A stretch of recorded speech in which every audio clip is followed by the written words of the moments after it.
noches, mis hermanos. Buenas noches.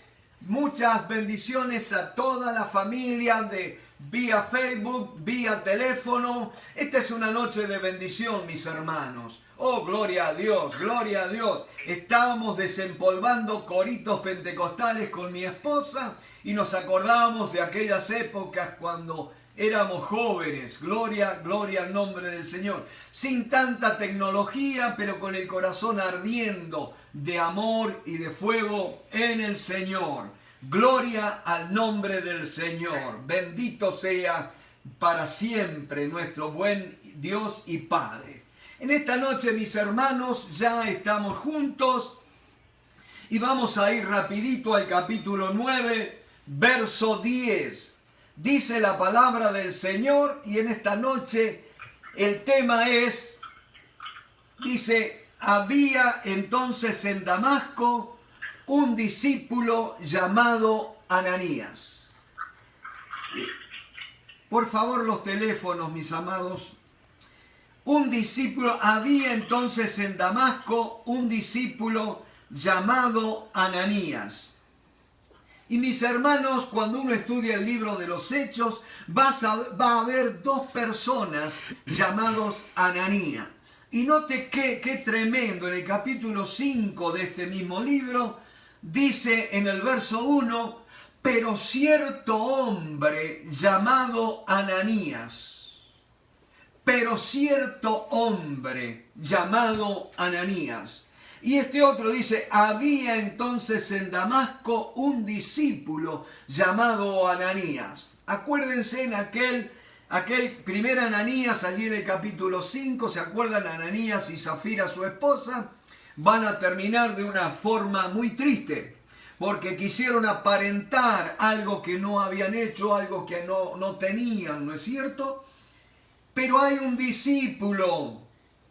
En el otro dice había un hombre, acá hay un discípulo. Un hombre puede ser cualquiera de nosotros, pero un discípulo es aquel que ha rendido su vida a Cristo. Gloria a Dios. El hombre estaba detrás de sus planes, estaba detrás de sus intereses, mientras el discípulo estaba en oración buscando el rostro de Dios. Gloria al nombre de Cristo. Y dice, y había un discípulo en Damasco llamado Ananías. Gloria al nombre del Señor. Y Dios sabe dónde están los discípulos de Él y sabe cómo usarlos, ¿no es cierto? Y Él va a ser comisionado, este Ananías va a ser enviado a Saulo.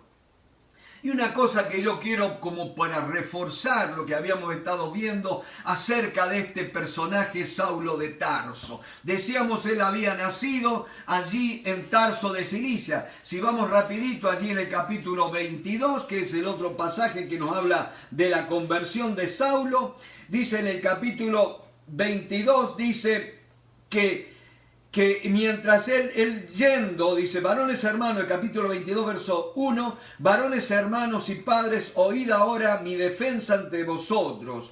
Y al oír que les hablaba en lengua hebrea, guardaron más silencio, y él les dijo, yo de cierto soy judío,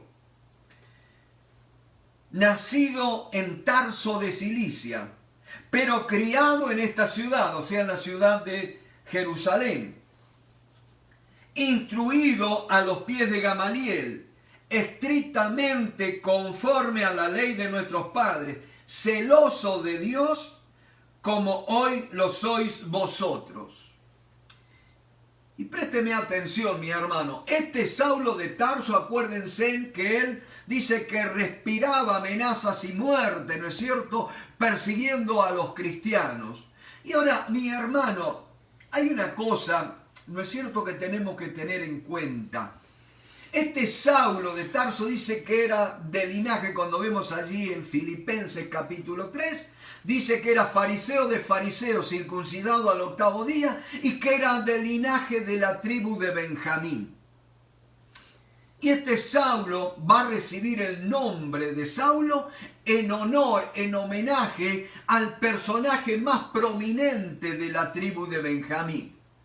¿Saben quién era? Aquellos que pensaron que era el rey Saúl, acertaron. El rey Saúl fue el personaje más notable de los descendientes de la tribu de Benjamín. Y Saúl tuvo una característica, mis hermanos, que él estuvo durante todo su reinado enfrascado en la guerra, enfrascado en perseguir al enemigo, ¿no es cierto? No era un hombre que se quedaba quieto, tenía que vivir atacando a los enemigos. Después lo vamos a ver con David mismo, ¿no es cierto? Cómo lo va a intentar matar. Había un espíritu belicoso en ese Saúl. Ahora, no es casualidad que este Saulo de Tarso, que recibe el nombre de aquel rey famoso, ¿no es cierto?, va a ser un personaje belicoso, un personaje que va a ser de armas tomar. Y cuando él creyó que era su deber perseguir y combatir a Jesucristo y a sus seguidores, él se enfrascó en esa lucha. Hay algo, mis hermanos, las genealogías transmiten algo. No estoy hablando de maldiciones generacionales, pero sí a través de las genealogías nosotros transmitimos no solamente el ADN físico, sino transmitimos algo espiritual, mis hermanos.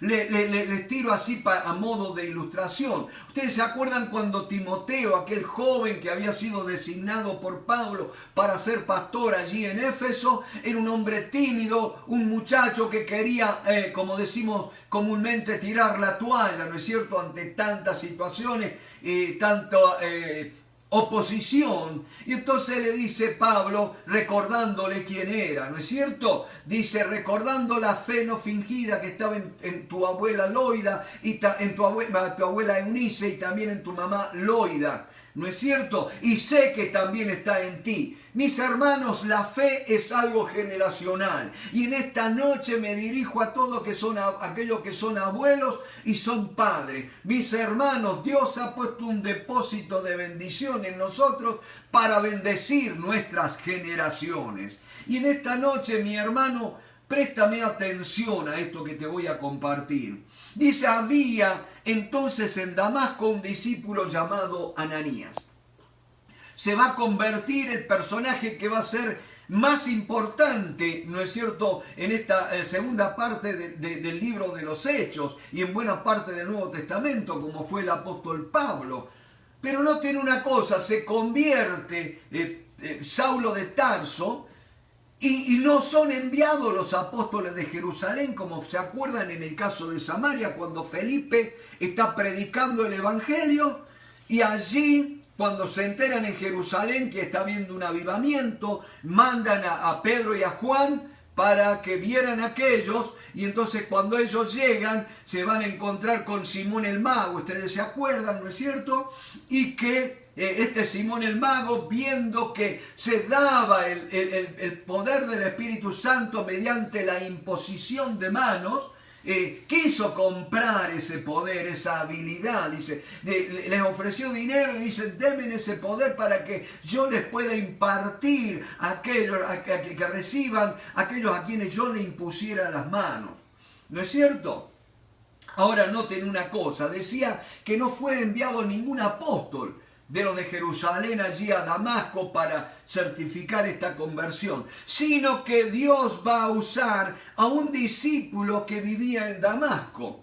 No era de unos que habían salido huyendo de la persecución, era alguien que estaba establecido en Damasco, pero no era alguien prominente en la iglesia. Porque dice, si no diría un obispo, alguien en particular, pero dice, había, ¿no es cierto?, entonces en Damasco un discípulo llamado. Porque si hubiera sido un personaje conocido, importante, hubiera dicho, estaba Ananías, el discípulo o el apóstol o el obispo. Pero no, dice, había un discípulo llamado Ananías, a quien el Señor dijo en visión, Ananías, y él respondió, heme aquí. Y el Señor le dijo, levántate y ve a la calle que se llama Derecha y busca en casa de Judas a uno llamado Saulo de Tarso, porque he aquí él ora. Y ha visto en visión a un varón llamado Ananías, que entra y le pone las manos encima para que recobre la vista. Y acá hay algo que les quiero compartir en esta noche. El nombre Ananías, Ana, significa gracia de Dios, ¿no es cierto? Y Ananías significa favorecido por la gracia, agraciado, ¿no es cierto? Qué tremendo, un discípulo es un candidato a ser favorecido por la gracia de Dios. Y en esta noche te invito, mi hermano, a que estés expectante, tengas expectativas de ver la gracia. Oh, mi hermano, siento del Señor de decirte en esta noche, la gracia de Dios se va a estar desenvolviendo, desarrollándose en la vida de los que están escuchando. Oh, gloria a Dios, hay gracia abundante para todos ustedes, mis hermanos. Dios está derramando de su gracia en esta noche. Gloria al nombre de Cristo. Y decía, note que llama a un discípulo llamado Ananías, ¿no es cierto? Y hay una seña particular. Él tenía que ir y ponerle la mano encima, de Saulo para que recobrara la vista. Acuérdense que Saulo había caído en tierra y cuando se levantó no podía ver nada y estuvo así por 3 días. Ustedes se acuerdan, lo vimos el viernes pasado, ¿no es cierto? Y gloria al nombre del Señor. Entonces es enviado este discípulo para que le ponga las manos encima, para que ore por Saulo y recobre la vista y sea lleno del Espíritu Santo. Mi hermano, ¿por qué es tan importante este mandato que le da el Señor? Porque él podría haber orado por Saulo sin necesidad de ponerle las manos, ¿no es cierto? De imponer manos. Aparte, repito, no era un apóstol, no era un anciano, dice un discípulo llamado Ananías. Pero hay una cosa importante, mis hermanos, no es el tema en esta noche la doctrina de imposición de manos, pero sí hay que decir algo. Es una de las doctrinas, una de las 6 doctrinas fundamentales de la fe cristiana y que no en muchas iglesias se está enseñando en este tiempo. En este tiempo muchas iglesias nos jactamos de tener la doctrina correcta. Pero mi hermano, ¿saben una cosa? No es importante solamente la doctrina correcta, sino la práctica correcta de esa doctrina. De nada vale decir, creemos en el bautismo del Espíritu Santo, creemos en los dones del Espíritu Santo, pero si en nuestras iglesias no le estamos brindando un ambiente donde el Espíritu Santo se pueda mover con libertad, mis hermanos, donde tenemos un programa que tenemos el Espíritu Santo encorsetado allí, muy limitado para que Él se pueda obrar, pueda moverse, ¿no es cierto? Gloria a Cristo Jesús. Me acuerdo la iglesia primitiva, mis hermanos, sobre todo en la sinagoga, cuando iba alguien, un visitante, venían los ancianos y les preguntaban si tenían algo para compartir. Había libertad en el espíritu. Hoy tenemos los programas que no dejan entrar nadie. Yo calculo que si el Señor Jesús viniera a visitar uno de nuestros cultos, le podríamos decir tranquilamente, no tenemos espacio en el programa, está muy lleno, tenemos que cumplir con los horarios. ¿No es cierto?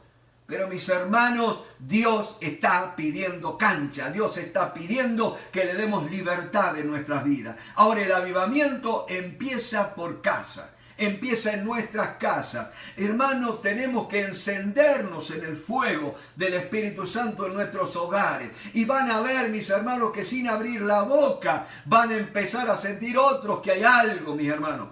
Hay una cosa que los tipos o las ilustraciones que la Biblia da acerca del Espíritu Santo habla del agua, ¿no es cierto? El agua cuando fluye es silenciosa, solamente cuando cae en catarata y hace ruido, pero si no es silencioso. El aceite, otra ilustración del Espíritu Santo, es bien silencioso, pero tiene una característica el aceite, que penetra, no hace ruido, mi hermano. Yo te puedo asegurar, el otro día, ustedes saben, yo como en el warehouse y me gusta prepararme mis ensaladas, y allí puse el frasco, la botella de aceite de oliva sobre una caja. Menos mal que estaba vacía la caja, ¿no es cierto?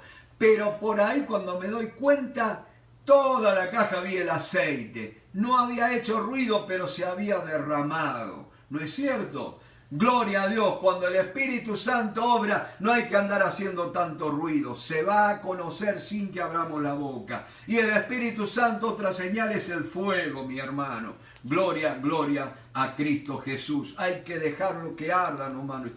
¿No es cierto? Y hay que darle material. Y el material es la palabra de Dios. Tenemos que hablar la palabra de Dios. Hay una cosa, mi hermano, que en esta noche quiero compartirte.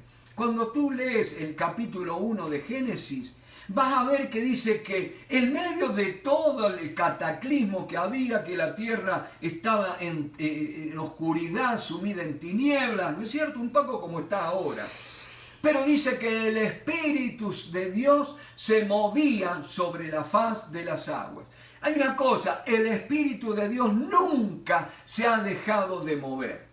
Mis hermanos, sigue revoloteando la paloma, buscando, como decía aquel corito pentecostal, buscando dónde posar. Gloria al nombre de Cristo. Había, decía, tinieblas sobre la tierra, pero ahí estaba el Espíritu Santo moviéndose. Ahora, ¿cuándo intervino el Espíritu Santo? No fue sino hasta que Dios profirió palabra. Oh, gloria al nombre del Señor. El Espíritu Santo actúa cuando la palabra de Dios es hablada. Gloria al nombre de Cristo. En esta noche, mi hermano, te digo, no es por tu fe, no es por tu poder, no es por tu unción, es por la palabra de Dios cuando la creemos y la proclamamos en fe. Gloria, gloria al Señor. Allí es cuando nosotros en fe proclamamos la palabra de Dios. El Espíritu Santo dice, oh Señor, a mi juego me llamaron. Y ahí interviene y hace obras maravillosas. Él es el que aplica la sanidad a los enfermos. Dice, si el Espíritu de aquel que levantó a Jesús de entre los muertos mora en vosotros, aquel que levantó a Jesús de entre los muertos, vivificará vuestros cuerpos mortales por el Espíritu que mora en vosotros. La clave está, si el Espíritu de aquel que levantó a Cristo Jesús de entre los muertos mora en vosotros, tiene libertad para que obre, tiene libertad para que opere, es obedecido. A Él no hay nada que le agrade más que un corazón que le obedece, mi hermano. Gloria al nombre de Cristo. Acuérdate, estaba el Espíritu Santo moviéndose, pero no fue sino hasta que Dios dijo y fue hecho. Y si usted lee la Biblia, estudia la Biblia, va a ver que el mundo fue hecho, lo que vemos fue hecho por la obra del Espíritu Santo, ¿no es cierto? Gloria, gloria a Cristo Jesús. Y dice la palabra del Señor que este Ananías fue comisionado para ponerle las manos encima a Saulo de Tarso y recobrara la vista. Mi hermano, puede ser la vista física, pero también, mi hermano, yo creo que más que la vista física, porque dice que le cayeron como escamas de los ojos, ¿no es cierto? A nadie le caen escamas de los ojos por una enfermedad natural. Es indudable que había algo espiritual que tenemos que aprender acá. Y es que este hombre tenía toda la fuerza, todo el empuje de las convicciones, de las creencias, pero le faltaba la visión espiritual. Gloria al nombre de Dios. Mi hermano, tenemos fuerza, tenemos conocimiento, pero nos falta visión espiritual, visión celestial. Y eso lo da el Espíritu Santo cuando llena nuestras vidas. Y por eso Ananías fue enviado a Saulo para que le impusiera las manos. Pero hay algo más, mi hermano, en la imposición de manos. Si usted quiere desarrollar más el tema, le recomiendo Hebreos capítulo 6. Cuando habla de las 6 doctrinas fundamentales de la fe cristiana, ¿no es cierto? Y fíjense, allí en el Antiguo Testamento la imposición de manos era para impartir bendición. ¿Ustedes se acuerdan cuando Jacob y Esaú, cuando José imparte la bendición a Efraín y Manasés? ¿Ustedes se acuerdan? Le pone la mano y José quiso cambiarle la mano al viejito porque no, que el mayor es este, y Dios había dicho que iba a ser así, ¿no es cierto? Pero hay otra cosa, impartir bendición. Mi hermano, Hay poder, tú has nacido de nuevo, tú has sido lavado por la sangre de Cristo, tienes poder en ti para impartir bendición a tus hijos y a tus nietos, a tu familia, mi hermano. Gloria al nombre de Cristo. La otra cosa importante, mi hermano, algo que realmente impacta, se imponían las manos en la antigüedad para impartir, para nombrar a alguien, para establecer a alguien como líder espiritual, ¿no es cierto? Y allí vemos el caso más notable. ¿Se acuerdan cuando Dios le dice a Moisés que él no va a entrar en la tierra prometida? Y Moisés le pide a Dios que ponga un hombre que guiara a su pueblo. Y allí yo lo voy a llevar rapidito a Números capítulo 27. Gloria a Dios, hay tanto que uno quisiera decir, ¿no es cierto? Que el tiempo falta, ¿no es cierto? Pero bueno, dice la palabra de Dios capítulo 27 de Números, versículo 18. Ahora, vamos a leer del 16. Ponga Jehová Dios de los espíritus de toda carne un varón sobre la congregación. La carga de Moisés era que la congregación no quedara sin un líder, sin un guía espiritual. Y si nosotros podemos decir Dios es nuestro guía, sí, no, pero Dios te guía a través de seres de carne y hueso, ¿no es cierto? Como yo les escribía hoy en el mensaje invitándolos al estudio. Nosotros conocemos a Dios por revelación. Si el hombre no recibe revelación de Dios, quién es Él, y de Jesucristo, el hombre por el estudio aún de la Biblia misma, no pudiera conocer a Dios. Dios se lo revela al hombre, pero aprendemos a relacionarnos con nuestro Padre Celestial mediante o a través de las Sagradas Escrituras. Por eso tenemos que estudiar la palabra de Dios. ¿Se acuerdan Felipe y el eunuco? ¿Cómo entenderé si no hay quien me explique? Qué tremendo, ¿no es cierto? Y entonces Moisés le dice, Señor, no dejes a tu rebaño sin un pastor.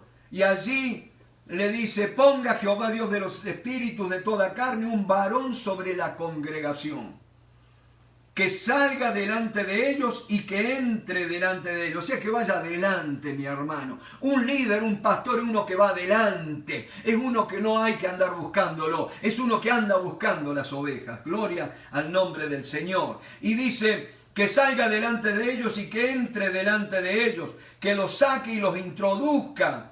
Que los saque del mundo y los introduzca a la tierra de bendición, mi hermano. Oh, gloria a Dios. Esa es la tarea de un pastor, de un líder, de un maestro. Que saque a la gente del mundo y que las introduzca en las bendiciones del reino. Gloria, gloria al nombre del Señor. Y dice la palabra de Dios, y los introduzca para que la congregación de Jehová no sea como ovejas sin pastor. Gloria a Dios. Y Jehová dijo a Moisés, toma Josué, hijo de Nun. Présteme atención, me viene a la mente algo. Nosotros fuimos muy pobres. Mi mamá, doña María Sánchez de Pereira, era una gallega chiquitita, ¿no es cierto? Si me ven a mí ya saben cómo puede haber sido mi mamá, ¿no es cierto? Entonces, fíjense que mamá tenía una cosa, que siempre antes que nosotros fuéramos a salir de casa, quería que nos peináramos, que nos laváramos la cara, que fuéramos con la ropa arreglada. ¿Por qué? Porque dice, ¿qué va a decir la gente? Esa madre no se preocupa de sus hijos. Ahora, nosotros como líderes espirituales tenemos que tener esa misma carga. ¿Qué va a decir la gente? Esas ovejas no tienen pastor que andan por allí. Que Dios nos dé espíritu de pastor, gloria al nombre de Cristo. Y dice la palabra de Dios, que salga delante de ellos y que entre delante de ellos, que los saque y los introduzca para que la congregación de Jehová no sea como oveja sin pastor. Y Jehová dijo a Moisés, toma a Josué, hijo de Nun, varón en el cual hay espíritu, y pondrás tu mano sobre él. No dijo aquel que tiene tal estatus, no dijo aquel que aporta tanto financieramente. No. La condición que Dios ni siquiera le dijo, mira, es de buen parecer, se va a desenvolver bien en la plataforma, va a usar bien el micrófono, las cámaras. No. Dios le dice, varón en quien hay espíritu. Gloria a Dios, porque Dios es espíritu y los que le adoran le deben adorar en espíritu y en verdad. Tenemos que desarrollar esa capacidad para relacionarnos con Dios, mi hermano. Varón en quien hay espíritu, y pondrás tu mano sobre él. Ahí está. Ananías fue enviado a Saulo para poner la mano sobre Saulo. Acá dice que Moisés tenía que poner la mano sobre Josué. Y dice, y lo pondrás delante del sacerdote Eleazar y delante de toda la congregación, y le darás el cargo en presencia de ellos, y pondrás de tu dignidad, oh, gloria a Dios, sobre él, para que toda la congregación de los hijos de Israel le obedezca. Hay una cosa, mi hermano, que está faltando obediencia en las congregaciones. ¿No será porque se ha roto la cadena de transmisión del poder espiritual, de la autoridad espiritual de generación a generación?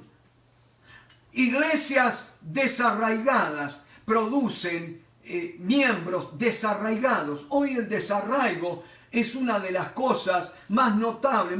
Mis hermanos, la gente no echa raíces. Es como una maldición, mi hermano. La gente no quiere comprometerse, no quiere permanecer, ¿no es cierto? Y todas las razones que damos, no, porque fulano tiene problemas, el líder tenía problemas. Y yo le digo una cosa, y esto lo digo de parte de Dios y con temor en el Señor. Moisés también tuvo problemas, Moisés también metió la pata, pero allí estuvieron Josué y Caleb, y a pesar de todo reconocieron que Moisés era el siervo de Dios. Gloria al nombre de Cristo. Pero mi hermano, es tremendo cuando hay hombres que están desarraigados, que no están conectados a ninguna cobertura de autoridad espiritual, y entonces por eso hay iglesias que han dejado de crecer, mi hermano, porque no está fluyendo la savia espiritual.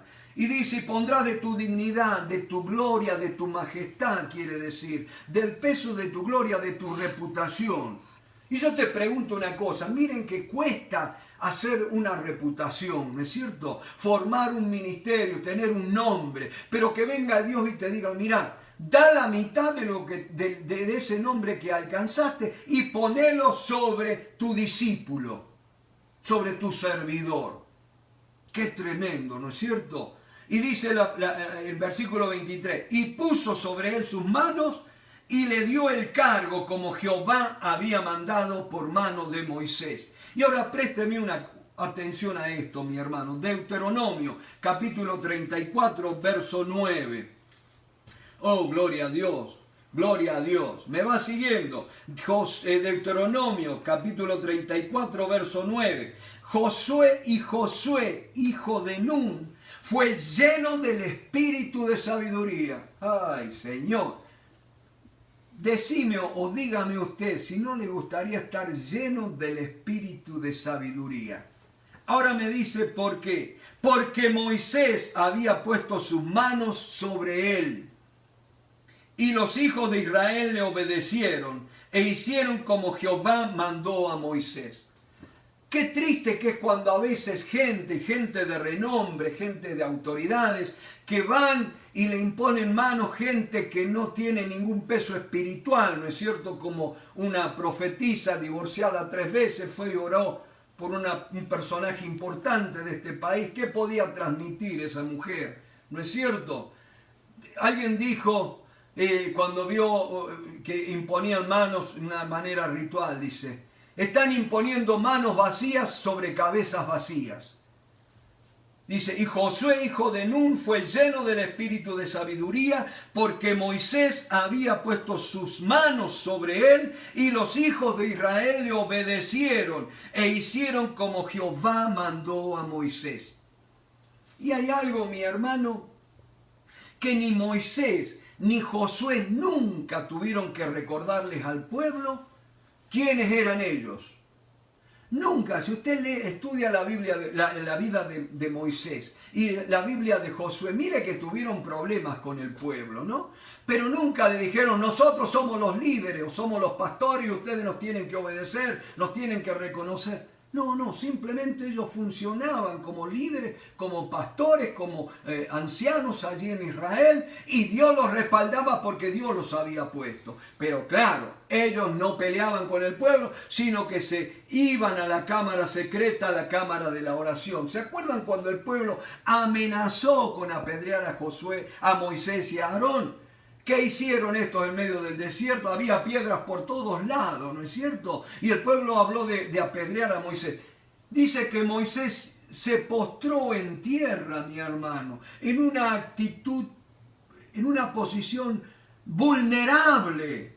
Lo podrían haber matado, no se defendió, porque Dios es quien lo había puesto. Y si Dios te puso, Dios te va a respaldar. Gloria al nombre de Cristo. Acuérdense que a Pablo lo apedrearon también y lo dejaron por muerto. Pero él dice que se levantó, se sacudió la ropa y siguió predicando. Pablo creía que Dios lo había puesto. Gloria al nombre de Cristo Jesús. Es importante esto de la imposición de manos. Imposición de manos también para transmitir un don espiritual. ¿Se acuerdan? Timoteo, allí en la primera de Timoteo capítulo 1 versículo 4, que recibió el ministerio, el don ministerial por la imposición de manos del ministerio y por la profecía, ¿no es cierto? Son dos cosas que tienen que, fundamentales, herramientas fundamentales en toda iglesia, mi hermano. Si vamos a crecer, tiene que ser restaurada la autoridad espiritual, mi hermano. ¿Saben por qué?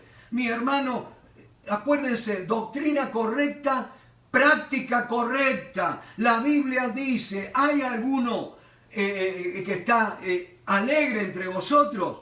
Cante alabanzas a Dios. ¿Está alguno triste, afligido, oprimido? Haga oración. ¿Está alguno enfermo entre vosotros? Anótese en la lista de oración de la iglesia. ¿Dice eso? No. Dice, llame a los ancianos de la iglesia para que oren por él y le unjan con aceite. Y la oración de fe sanará al enfermo. Y si hubiere cometido pecado, le serán perdonados. Eso tiene que ser restaurado, mi hermano. Ahora, ¿hay algún enfermo entre vosotros? Llame al hospital, dicen. Llame al médico. No está mal ir al médico, no me malentienda. Está bien, yo hace 25 años que no voy a un médico, pero no me malentienda con esto, mi hermano. Yo lo que le quiero decir una cosa, no está mal ir al médico. Lo que está mal ir al médico sin antes pedir a los ancianos que oren por él y le unjan con aceite. Gloria a Dios, dice que la oración sana. Gloria al Señor. Bendito sea. Hay que restaurar, mis hermanos, eso. Y no nos apuremos con la venida del Señor. Y me animo a decir que todavía no viene. Porque la iglesia tiene que ser restaurada, la autoridad espiritual. Milagros todavía van a ser vistos, mis hermanos. La iglesia, acuérdense que el Señor viene a llevar la iglesia. Y hablan de arrebatamiento. No porque va a ser así un arrebatamiento, ¿no es cierto? Como un ladrón.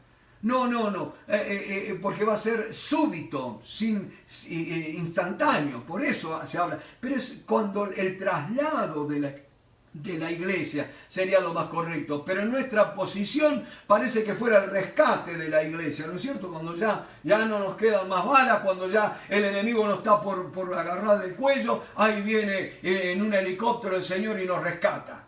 No, esa no es la salida que va a tener la iglesia. Va a subir en gloria, mi hermano, porque va a haber una trompeta sonando. Oh, gloria al nombre de Cristo Jesús. Gloria al nombre de Cristo Jesús. Por eso va a ser restaurada la autoridad espiritual. Llámele autoridad apostólica, como quiera llamarle. Pero tiene que ser restaurada, mi hermano. Y por eso ahí está Ananías. Ananías va, ora, y allí hay un efecto. Ahora, los ancianos, mi hermano, el enfermo tiene la obligación de llamar a los ancianos, pero los ancianos tienen la obligación de orar por él en fe, sabiendo que el Señor lo sana. Gloria a Dios. Pues repito, no podemos imponer manos vacías sobre cabezas vacías. Tenemos que imponer manos, pero llenas con el fuego del Espíritu Santo. Y llenos de fe, ¿no es cierto? Gloria al nombre de Cristo Jesús.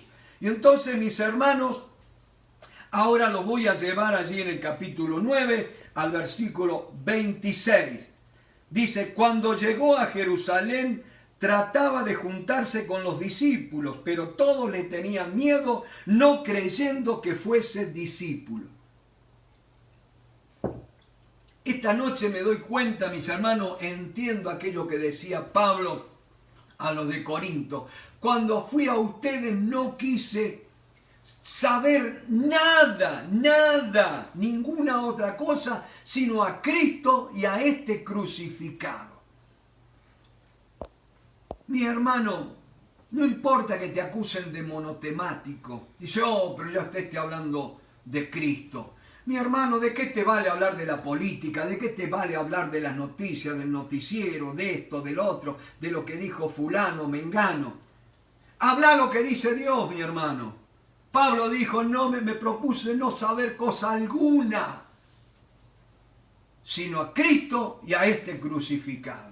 Gloria, para que vuestra fe no descansara en la sabiduría humana. ¿Saben por qué? Porque si no, cuando se nos caen los hombres, la fe nuestra tambalea, mi hermano. Pero si tu fe está puesta en Dios, caiga quien caiga, tú vas a seguir adelante, mi hermano. Van a venir malas noticias, gloria a Dios.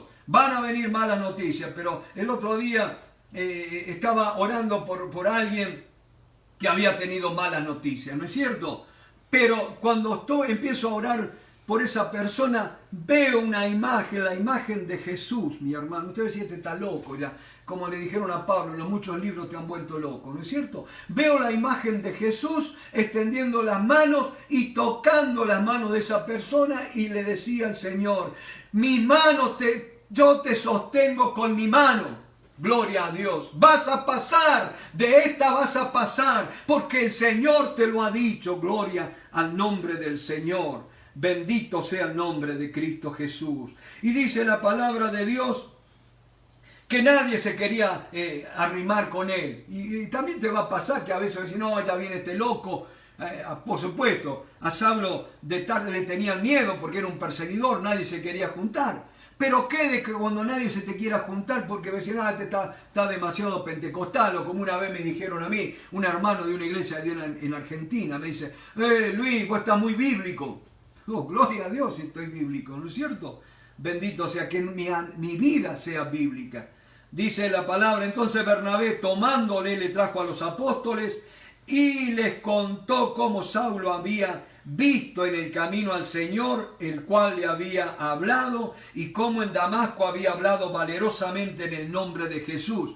Y estaban con ellos en Jerusalén, y entraba y salía, y hablaba denodadamente en el nombre del Señor, y disputaba con los griegos, pero estos procuraban matarle. Cuando supieron esto, los hermanos le llevaron hasta Cesarea, y le enviaron a Tarso, o sea, el lugar de nacimiento de Pablo. Miren la vuelta que dio Saulo de Tarso, ¿no es cierto? Entonces las iglesias tenían paz por toda Judea. Es muy importante, mi hermano, que la iglesia tenga la paz del Señor. Hasta César. Y hay una cosa, mi hermano, los antiguos creyentes, ¿no es cierto? Los cristianos no decían el Señor te bendiga o Dios te bendiga, decían la paz del Señor, ¿no es cierto? Y por aquello que es el saludo que el Señor les mandó a los discípulos que tenían que saludar a una casa, a una familia, ¿no es cierto? No era Dios les bendiga, sino la paz del Señor. Les tenían que dar la paz. Mi hermano, nosotros también tenemos que aprender que Dios nos envía a proclamar la paz, a dar la paz del Señor. Y dice que las iglesias tenían paz. Y dice la palabra de Dios, y eran edificadas, andando en el temor del Señor. Y eran edificadas, que cada hermano empezó a ocupar el lugar que Dios había diseñado que tenían que tener en ese gran edificio llamado iglesia, mi hermano. Oh, gloria, gloria al nombre de Cristo. Y dice, andando en el temor del Señor. Temor del Señor. Mi hermano, el otro día hice algo que me hizo sentir mal, ¿no es cierto? Y quisiera que nadie me hubiera visto. Pero después estaba pensando, digo, pero Dios me vio. cuando yo hago lo malo, aunque no me vea nadie, Dios me ve. Y ahí entendí que el temor de Dios es ser siempre igual cuando me ven y cuando no me ven. ¿Por qué? Porque el Señor es el que siempre está delante de mí. Como decía Elías, vive Jehová en cuya presencia estoy. Gloria al nombre del Señor. Y dice, andando en temor, y se acrecentaban fortalecidas por el Espíritu Santo. La iglesia fue creada para crecer, mi hermano, para crecer. La iglesia que no crece tiene que ser evangelizada. Dice, aconteció que Pedro, visitando a todos, qué lindo que acá Pedro era uno de los apóstoles, era el líder, la voz cantante, digamos, la cara visible de la iglesia en aquel tiempo, y él dice que salió a visitar las iglesias. Qué lindo que es cuando los líderes visitan a los hermanos, una costumbre que teníamos allá en Argentina, visitar a los hermanos casa por casa. También era un pueblo chico, íbamos en bicicleta, ¿no es cierto? Pero gloria, gloria al nombre del Señor. No hay nada más triste que una oveja triste, que una oveja que esté sola, como que no tuviera pastor, ¿no es cierto? Y dice, y aconteció que Pedro, visitando a todos, vino también a los santos que habitaban en Lida, y halló allí a uno que se llamaba Eneas. Présteme atención. Si Pedro no hubiera salido de su oficina apostólica y no hubiera recorrido las calles, no se hubiera enterado que había un tal Eneas que estaba enfermo. Y halló allí a uno que se llamaba Eneas, que hacía 8 años que estaba en cama, pues era paralítico. Y le dijo Pedro, Eneas, Jesucristo te sana. Levántate y haz tu cama. Y enseguida se levantó. Eso es autoridad apostólica, mi hermano. Lo demás son pamplinas, palabras huecas. Y enseguida se levantó. Y le vieron todos los que habitaban en Lida y en Sarón, los cuales se convirtieron al Señor. Dígame si no necesitamos que ocurran milagros como hoy. ¿Que a quién se le ha ocurrido que los milagros cesaron? Gloria al nombre de Cristo. Ahora yo recuerdo una cosa, un milagro es algo que Dios hace, no con la participación humana. Lo único híbrido que caminan son los autos, ¿no es cierto? Que son mezcla de motor a gasolina con motor eléctrico. Pero cuando un milagro es obra pura y exclusivamente del Señor, ¿no es cierto? Y acá hay algo que les quiero compartir, porque este capítulo se divide entre dos personajes, Saulo de Tarso y ahora aparece Pedro.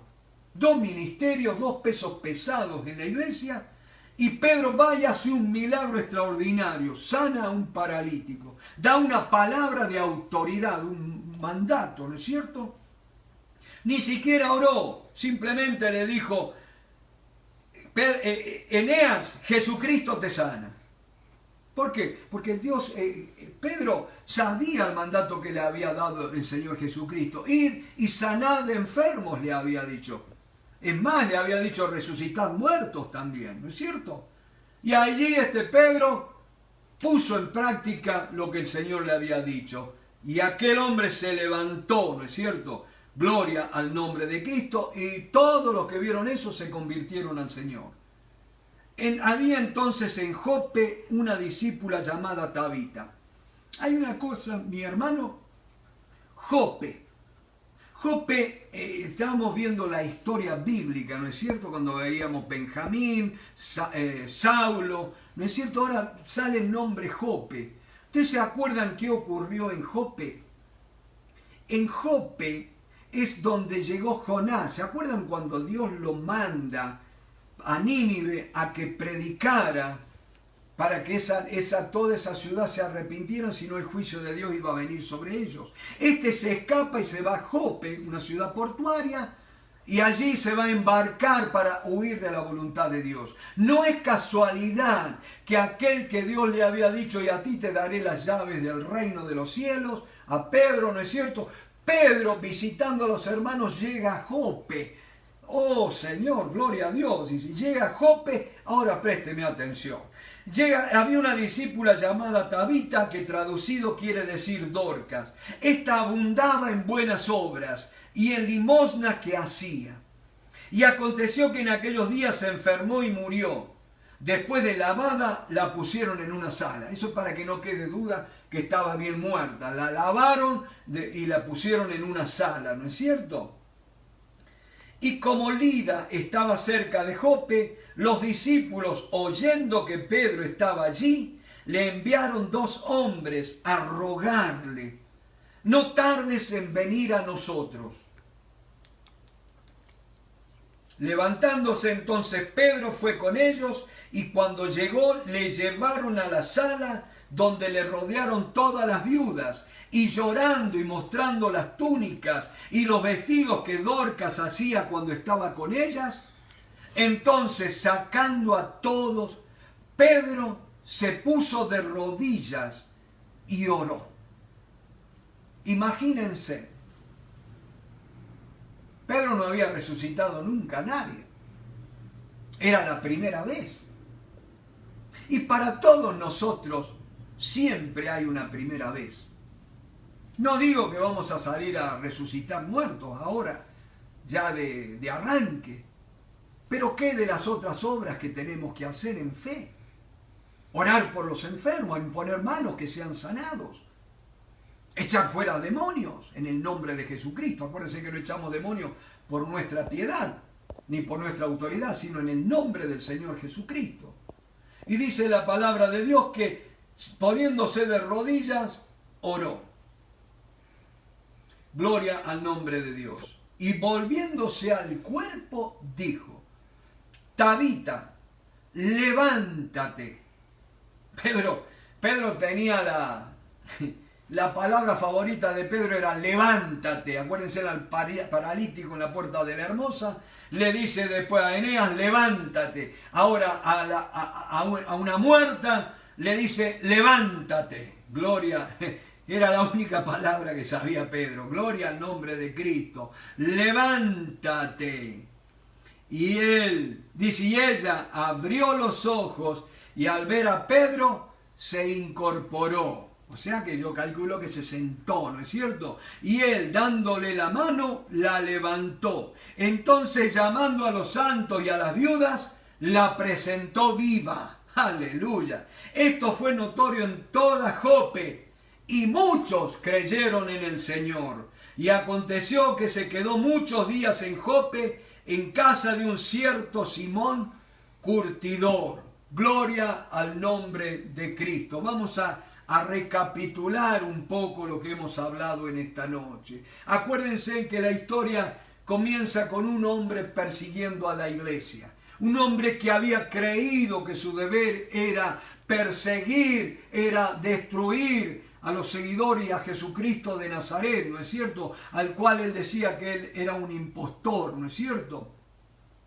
Y qué lindo cómo Dios se le va a manifestar allí camino a Damasco. Pero qué tremendo que dice, había en Damasco un discípulo llamado Ananías.